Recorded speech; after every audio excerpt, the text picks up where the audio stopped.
ये मेरा प्रेम पत्र पढ़कर कि तुम नाराज ना। इस गीत को लेकर संगीत की दुनिया की सबसे सफलतम जोड़ी टूट गई थी। ये जोड़ी थी संगीतकार शंकर जयकिशन की, जो इस गाने को लेकर हुए विवाद और मतभेद के बाद टूट गई। तस्वीर तेरी दिल में जिस दिन से उतारी। ये वो गीत है जिसके कारण दो महान गायकों लता मंगेशकर और मोहम्मद रफी के बीच अनबन हो गई। ऐसे और भी गीत हैं जिसके कारण दो महान हस्तियों के बीच मनमुटाव हो गया। लेकिन इस वीडियो में मोहम्मद रफी के गाए उस गीत के बारे में बताने जा रही हूँ जिसको लेकर दो महान संगीतकार खुलेआम आपस में लड़ पड़े। कौन सा है वो गीत और कौन है वो संगीतकार, क्या है उस गीत के बनने की कहानी और उस गीत के कारण टॉप के दो संगीतकारों में क्यों झगड़ा हो गया, इस वीडियो में मैं आपकी दोस्त और होस्ट स्तुति उसी गाने के बारे में पूरी कहानी बताने जा रही हूँ। तो चलिए वीडियो की तरफ।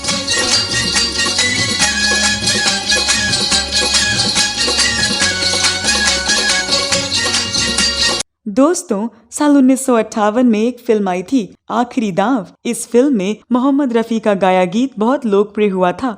तेरी एक निगाह की बात है मेरी जिंदगी। इस गीत को सिनेमा के पर्दे पर गाया था शेखर ने, जिन्हें शायद ही आज कोई जानता हो। लेकिन हाँ, इस गाने पर नूतन की अदाकारी आज के अदाकारों के लिए सीखने की चीज है। उनकी बदलती भाव भंगिमाएं नूतन की बेहतरीन अदाकारी के सबूत हैं। तुझे क्या सुनाऊं मैं दिलरुबा तेरे सामने। एक जमाना था जब विविध भारती के फरमाइशी गीतों के कार्यक्रम में इस गीत को सुनाने के लिए फरमाइश पर फरमाइश आती थी। मोहम्मद रफी ने इस गीत को मदन मोहन के संगीत निर्देशन में फिल्म आखिरी दांव के लिए गाया था। इस फिल्म में नूतन ने शानदार अदाकारी की थी, लेकिन इसके बावजूद आज इस फिल्म को केवल मदन मोहन की संगीत रचना में मोहम्मद रफी के गाए इसी गीत के लिए याद किया जाता है।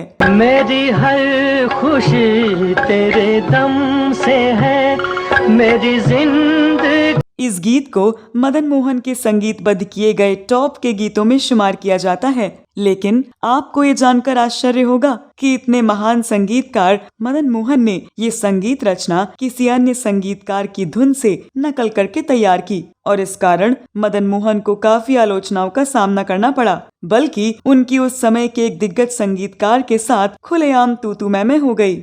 दरअसल मदन मोहन ने इस गाने की संगीत की रचना साल 1952 में रिलीज हुई दिलीप कुमार और मधुबाला स्टारर फिल्म संग दिल के एक सदाबहार गीत की संगीत रचना से प्रेरित होकर की।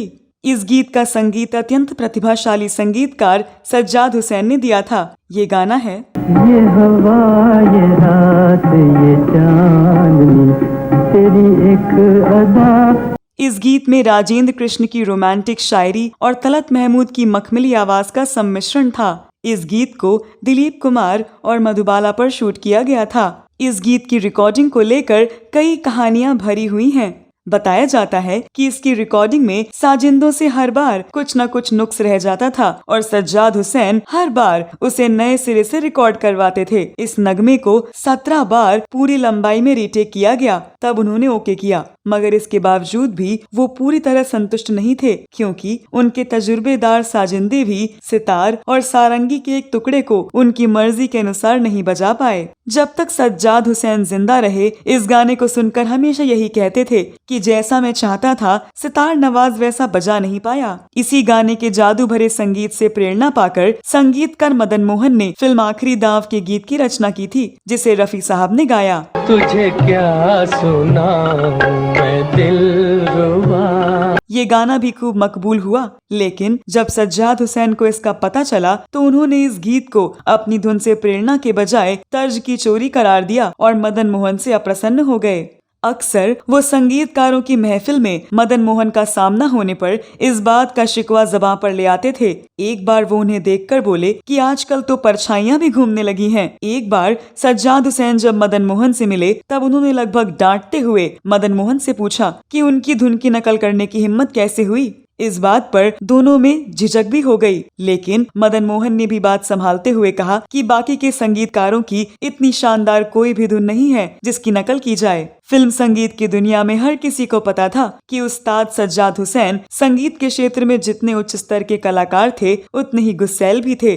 उनकी तबीयत की तेजी उनकी कलात्मक योग्यताओं पर हावी हो गई और फिल्म उद्योग में उन्हें काम मिलना कम होता गया। परिणाम स्वरूप उनके जीवन का अधिकतर समय घर पर खाली बैठे गुजरा। अपनी योग्यता के आधार पर फिल्म उद्योग में वो जिस सम्मान और स्थान के अधिकारी थे, दुर्भाग्य से उन्हें वो नहीं मिल पाया और इसका सबसे बड़ा कारण उनका गुस्सैल स्वभाव था। ये बात बहुत मशहूर है कि तलत महमूद को गलत महमूद और किशोर कुमार को शोर कुमार कहते थे। लता मंगेशकर से गाना रिकॉर्ड करते समय ये व्यंग्य करते थे कि ये नौशाद मियां का गाना नहीं है, इस गाने में तुम्हें मेहनत करनी पड़ेगी। एक बार गायिका मीना कपूर से गाने की रिहर्सल कराते समय लता मंगेशकर से बोले कि इस छोटी सी लड़की से गाना सीखो, ये कितना अच्छा गाती है। इन बातों के कारण लता मंगेशकर से उनके संबंध तनावपूर्ण रहे। निर्माता एस मुखर्जी किसी नई फिल्म के संगीत के लिए उन्हें अवसर देना चाहते थे, मगर कई बार बुलाए जाने के बावजूद अपने स्वाभिमान के कारण वो मुखर्जी के दफ्तर में नहीं गए। संगीतकार सज्जाद हुसैन ने अपने 34 वर्षीय लंबे फिल्मी करियर में 18 फिल्मों में ही संगीत दिया और लगभग 100 गीतों की ही रचना कर पाए, मगर उनकी कला का स्तर इतना ऊंचा था कि इतनी कम संख्या में भी अपने समकालीन और बाद में आने वाले दिग्गज संगीतकारों के गीतों पर वो भारी पड़ गए। तो दोस्तों, मदन मोहन की संगीत रचना और सज्जाद हुसैन की संगीत रचना में गाए गए इन दोनों गीतों के बारे में आप क्या कहना चाहते हैं? ये वीडियो आपको कैसा लगा जरूर बताएं। अगले वीडियो में मैं आपकी दोस्त और होस्ट स्तुति फिल्मों, गीतों और फिल्मी हस्तियों से जुड़ी कोई नई जानकारी लेकर हाजिर हो जाऊंगी। तब तक के लिए नमस्कार।